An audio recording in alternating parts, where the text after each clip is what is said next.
All right, everybody. Speedio44 coming at you with another video. Now, usually when I have something like this, a smirk like this on my face, is because either I did something stupid or I saw something funny. It's a little bit of both, but not really the funny side of things. You'll see what I'm talking about. Okay, so Zion Williamson. I made a video earlier today. Luckily enough, when I deleted it, it had no views. So hopefully that equated to no one seeing it. But I saw Zion Williamson photo that everyone's seen and it's going around. Basically, of Zion Williamson looking in one photo, spinning the ball on his fingertip, looking chubby at the top, and then on the bottom screen it was him, spinning the ball from 2 years ago, and he was obviously in shape during the draft era. I thought the pictures had been inverted. I thought the other one was the one from the past, and the new one was the one on the bottom with him looking in better shape. So I got up here and said how he was in better shape, even though he had the foot injury. It looks like he's been putting in work, and now he's going to be able to do all kinds of stuff. Well, I have to preface that by saying no, he's actually in shape. He's in bad shape. He looks as if he's in very bad shape. He doesn't look like he's been bench pressing. He doesn't look like he's really been doing much of anything. I know that that foot injury can definitely do a lot to set you back in terms of your conditioning. It's a big thing, but for the type of player he wants to be, he cannot be in that kind of shit. Period. It's going to cause him a lot of health problems on that court. Bad for the knees, bad for the joints, bad for your production, bad for just your mobility. Even though he's very strong and he's going to be able to play bully ball, he's going to be able to Shaq it out, like Shaq, because Shaq used to be in that kind of shape at times, and he was still extremely dominant. So I know Zion's going to be down there dominant. He's still going to get off the floor like crazy. Don't expect him to be just laying the ball up or nothing. He's still a next level athlete, even in that type of shape. But what he's not going to be doing is being as, I'd say, as mobile as he would like to be, and he's going to find that out. The thing about being young, and I remember when I was young, sometimes you just think that you can do whatever you want to do with your body because you're young, and for him, it's like you jump out the gym regardless, stronger anyway, regardless. So it doesn't really matter what shape you're in. You can eat what you want. He's living in New Orleans. We know how the food is fantastic down there, but it's not really good for trying to keep your weight down. That's just a fact. So at this point, we're all saying that our greatest fears for Zion Williamson seems to be coming true. That he would get down to New Orleans and start eating good, and and an injury would hit, and then he would blow up, and that's what we're seeing. This is not surprising.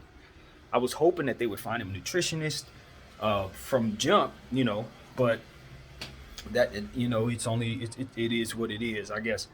When you're young, you want to eat the way you want to eat. You want to live the way you want to live. The injuries keeping you from working out. You probably pick up some video games. It's off season, man. So I get it. But when you're on his level, when you got as much money as he has on the line, your conditioning is your livelihood, is your passion, and this should definitely be considered your money. So I would encourage him to learn as much as he can about how to take care of himself as an athlete. Study guys who've done it before. Listen to guys who may have made that mistake in the past and want to get their bodies in shape now later on. You know what I mean? Learn from those guys. I think about a guy like Carmelo Anthony who kind of spoke about that this season. His body wasn't where it was and where he wanted it to be in the past because of certain things that he hadn't cut out yet. But making those sacrifices made him a more mobile and more capable basketball player, and it's gotten him back to where he is. A guy like Zion Williamson, if I'm him, I have historic goals. I'm not looking at myself as a guy who's just going to make an all-star team or two. I want you to recognize me as a champion. I want you to recognize me as somebody that you're going to toss in the Hall of Fame right away. So your body has to be your temple, man. You can't. We're not in the era of our forefathers. Guys, when I was a little kid, some of them could run out there and be like that and still play well, and that'd be cool. But you're going to be going up against guys who are conditioned in ways that are out of this world. They got scientific teams behind making sure these guys are in tip-top shape. For you to be a player who's going to be of the caliber, the highest caliber in the league, it's going to be one of those things where if you want to stay in competition with these guys, it would be best to be just crazy about being in shape, especially with the type of athleticism that Zion has. If you're at tip-top shape, there is no stopping you. You know, that's what we used to say to Shaq too. It's like if Shaq was like Dwight Howard in terms of his desire to be in the gym, um, he would have been the greatest center maybe ever. Like it wouldn't have been no centers that could have stopped him.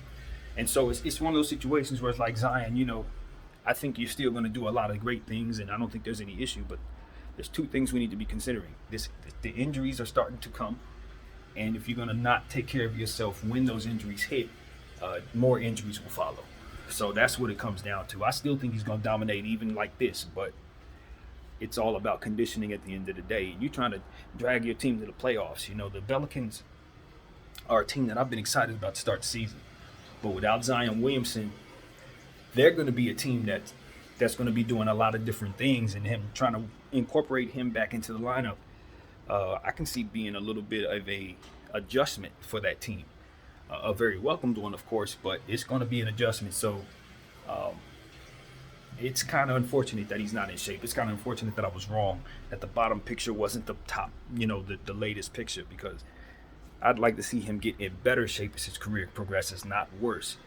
Yeah, New Orleans is going to have to do a better job as an organization of trying to coach this kid in that regard. You know, and I know you can only push an athlete with so much, but this is the athlete that you're pouring everything in. This is the guy you're trying to keep forever.